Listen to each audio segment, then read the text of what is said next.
Bom dia, obrigado mais uma vez para o ClimaInf, parabéns para o ClimaInfo por essa super iniciativa bacana. Eu estou aqui com um problema na minha câmera, eu não consegui ligar ela, mas eu vou compartilhar a tela, acho que não vai fazer muita diferença. O tema está muito vinculado ao meu histórico de trabalho no IDESAN, então boa parte aqui da apresentação está muito associado ainda às atividades e projetos que eu participei, que o IDESAN coordenou. Porque quando a gente fala de mudanças climáticas, quando a gente fala de REDD, eu vou explicar o conceito um pouco mais para frente, isso tem que fazer muito sentido de uma forma prática, né? Assim, isso tem que trazer resultados assim, diretamente para comunidades, para um grupo de produtores, para uma área, uma unidade de conservação, um conjunto de territórios, e também fazer muito sentido dentro de um contexto do status atual do desmatamento na Amazônia e qual que é aí a cesta de produtos, cesta de atividades, estratégias que a gente precisa coordenar e desenvolver para gerar aí todo o impacto e o resultado que a gente espera, né, de redução do desmatamento, redução de emissão de carbono e promoção aí de atividades produtivas sustentáveis que gerem desenvolvimento social e econômico com base na floresta em pé. Então, essa é uma breve introdução, começando com um contexto, né, assim, colocando o tema das mudanças climáticas e o tema do REDD dentro de um contexto um pouco maior, o contexto da Amazônia brasileira, que é o nosso principal patrimônio. Acho que a gente tem que, antes de mais nada, reconhecer que a Amazônia é o principal patrimônio ambiental, social, ecológico do Brasil. A Amazônia ocupa quase 60% do território do Brasil e ainda tem um desequilíbrio grande entre território e economia, né? Ao mesmo tempo que ocupa 60% do território, gera pouco menos de 8% do PIB nacional. E boa parte desse PIB associado a atividades que tiveram que substituir floresta por outros usos da terra, seja agropecuária, seja mineração, seja centros urbanos, indústria, etc. Mas ainda existe um universo a ser explorado em termos de desenvolvimento econômico da Amazônia com base na floresta em pé. Nesse mapa a gente vê em verde as áreas de floresta, em amarelo todo o desmatamento já consolidado no bioma, né, na Amazônia, muito associado aí a modelos de infraestrutura, né, rodovias, centros urbanos, mas atualmente nós já tivemos uma perda de algo como 20% da floresta amazônica original. E já perdemos 20%, mas pouco representou em desenvolvimento econômico. Ainda continuamos com uma representação de 8% no PIB brasileiro. Tudo isso para falar que o desmatamento ele não é o caminho. Não é por aí que a gente vai conseguir colocar a Amazônia com um papel estratégico para o desenvolvimento econômico do Brasil mais relevante, para a Amazônia poder representar 12, 15, 20% do PIB, não é na base do desmatamento, vai ser na base da pesquisa, na base da bioeconomia, na base dos serviços ambientais, dos novos negócios que podem gerar e alavancar uma série de oportunidades para a região. Também vale colocar em contexto a diversidade, né, da região. A Amazônia ela está longe de ser uma região igual ou igualitária, a gente tem uma diversidade econômica, de territórios, sociais gigantesca, e eu acredito muito que as melhores estratégias que queiram promover um desenvolvimento local vão ter que apostar nessa diversidade. Não vai haver uma solução única, vai ser muito difícil a gente desenvolver um único modelo que consiga conciliar conservação com desenvolvimento econômico. Cada vez mais a gente vai ter que apostar em negócios locais, na diversidade da região, na riqueza que essa diversidade traz para uma série de negócios que podem ser alavancados. Em termos geográficos também é enorme. Então, assim, a distância entre Macapá a Rio Branco é quase a mesma de São Paulo a Santiago, no Chile. E nós não temos a mesma intenção em São Paulo e em Santiago, no Chile, em termos de políticas de desenvolvimento, em termos de estratégias e planos econômicos, nós não conseguimos pensar da mesma forma. Na Amazônia, nós também dificilmente conseguiremos uma única estratégia ou uma única política que dê conta de uma região tão grande como a Amazônia. Então, mais uma vez, assim, entender em profundidade diferentes realidades sociais e econômicas é fundamental para a gente conseguir, seja valorizar os serviços ambientais, seja promover uma nova cadeia produtiva, seja engajar ou construir uma nova estrutura, seja uma cooperativa, uma associação que tragam aí um pacote de resultados locais. É claro que hoje a gente está passando por um momento muito difícil, né? O desmatamento está aumentando, agora estamos na época das queimadas, imagino que muitas cidades da Amazônia estejam vendo isso no dia a dia,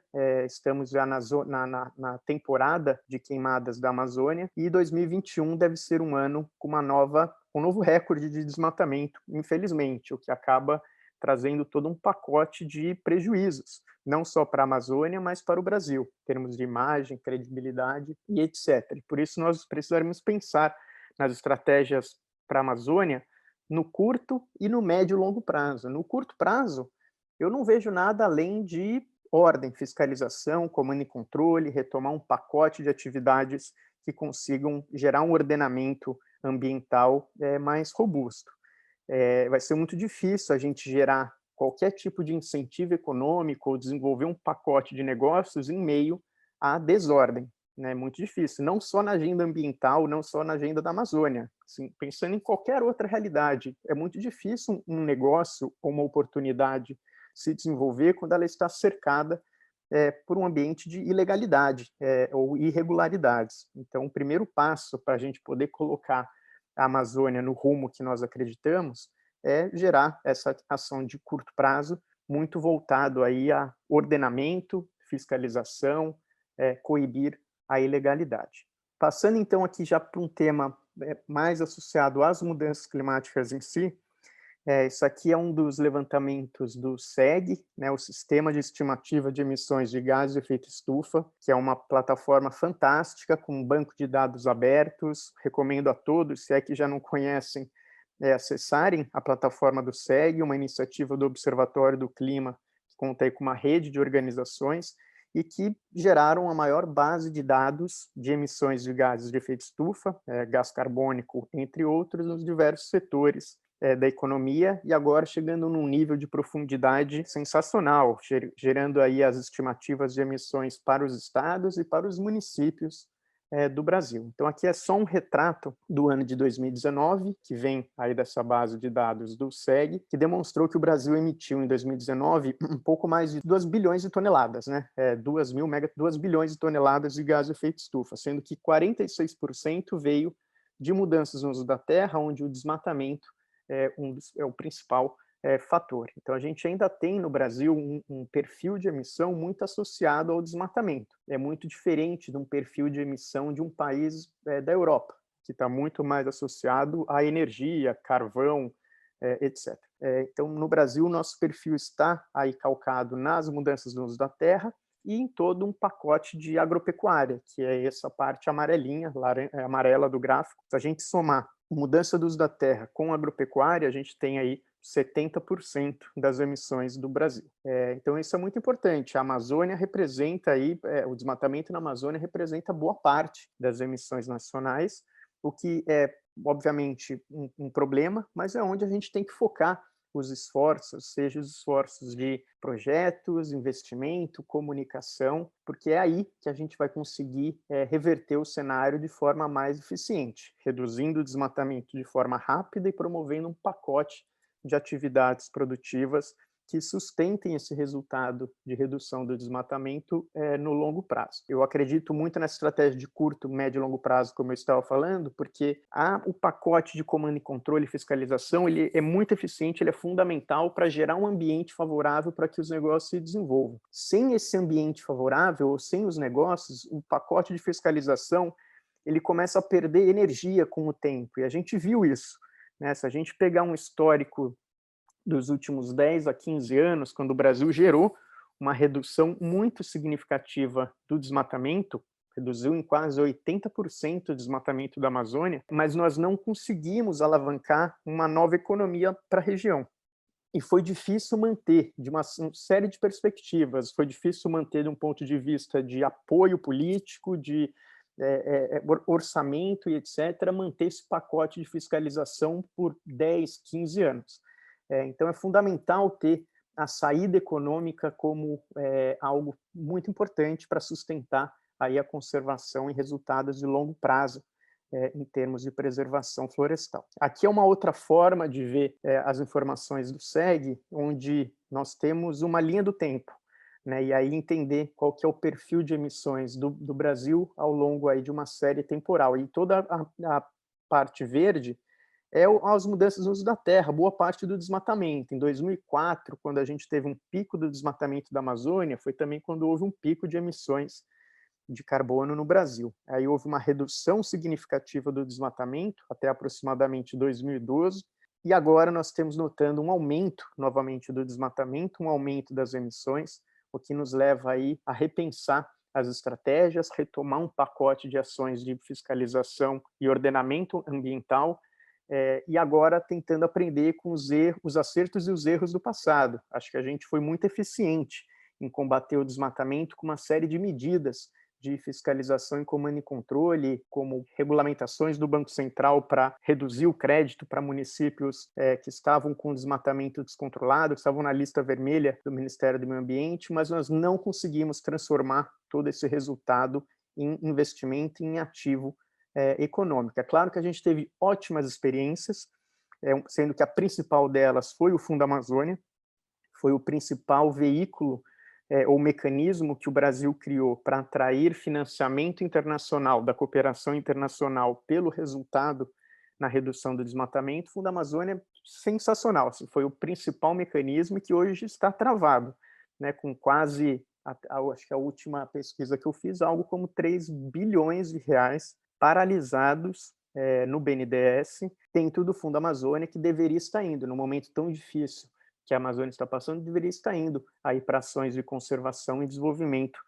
de comunidades e fomento a cadeias produtivas. Além do Fundo Amazônia, a gente pode explorar uma série de outros mecanismos, como mercados, pagamentos por resultados, que estejam associados a resultados em redução do desmatamento. Aqui, só para passar um pouco a sigla, né? O RED é uma sigla que vem do inglês, mas em português é a mesma coisa, RED, Redução de Emissões do Desmatamento e Degradação Florestal, e o símbolo do mais é um pacote de atividades relacionadas à conservação, manejo florestal sustentável e aumento de estoque, que é basicamente restauração e reflorestamento, que podem gerar redução de emissões e vincular esses resultados a financiamento, seja financiamento por doações, seja financiamento por pagamentos por resultados, ou seja investimento através de mercados, como os mercados de carbono, que agora explodiram. Né?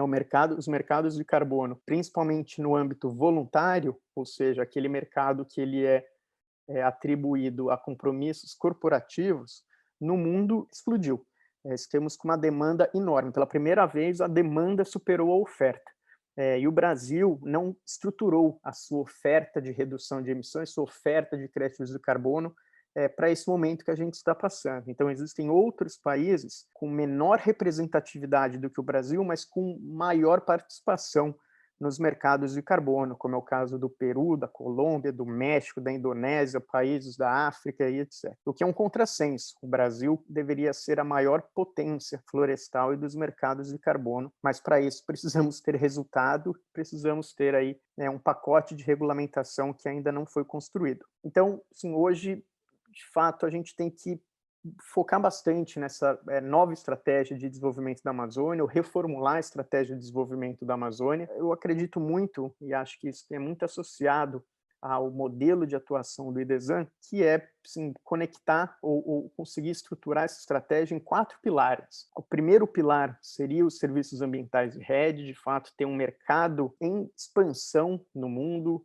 seja no mercado voluntário de carbono, possíveis regulamentações que ocorram dentro dos acordos internacionais, seja o Acordo de Paris, seja o Acordo da Aviação Civil Internacional, ou seja, de fato, o mercado voluntário mobilizado pelas empresas. Um segundo componente muito importante de produção rural sustentável, então focado em agricultura, sistemas agroflorestais, manejo florestal madeireiro e não madeireiro, explorando aí uma diversidade de produtos da Amazônia que passam por óleos, resinas, piscicultura, frutas, etc. E um terceiro ponto que a Ana vai cobrir, então eu não vou entrar, toda a frente de empreendedorismo e criar aí um ecossistema de inovação e investimento de impacto para a Amazônia. E um quarto elemento de indústria, bioeconomia, assim, conectar de fato as indústrias da Amazônia com a biodiversidade, né? Como que a gente consegue estruturar ou criar esse novo modelo industrial para a Amazônia. O IDESAN coordena um programa muito interessante, que é o Programa Prioritário de Bioeconomia da Zona Franca de Manaus, e que visa exatamente isso, canalizar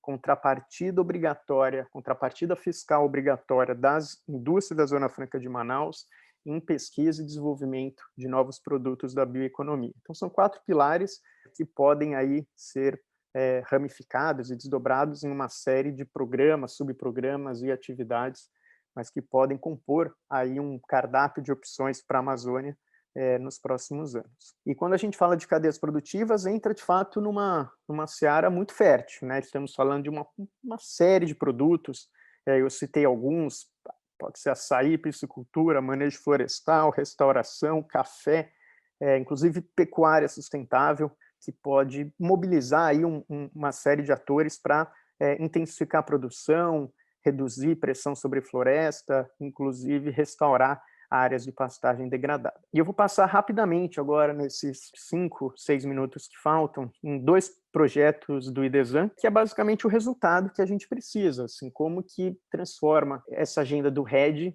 né, e dos serviços ambientais em resultado, na ponta, na prática. Então, talvez muitos já conheçam o projeto do Café Apuí, Café Agroflorestal de Apuí. Essa é uma área do Café Apuí, uma área que demonstra bem a diversidade que a gente consegue trazer de produção agrícola, a produção do café, com a restauração, né? Então, trazer uma série de espécies nativas da Amazônia, florestais, com a produção do café, criando um ambiente favorável para a produção de café e recuperando áreas degradadas. É um trabalho feito por famílias locais, por produtores de Apuí, de fato com uma leitura bastante local, que pode ser replicada no futuro para outros territórios, não necessariamente com o café, mas com um modelo de produção integrado, para o modelo de produção agroflorestal, pode ser uma grande oportunidade que, se escalonar, se a gente conseguir trazer o pacote de investimento necessário, pode ser uma boa saída para a recuperação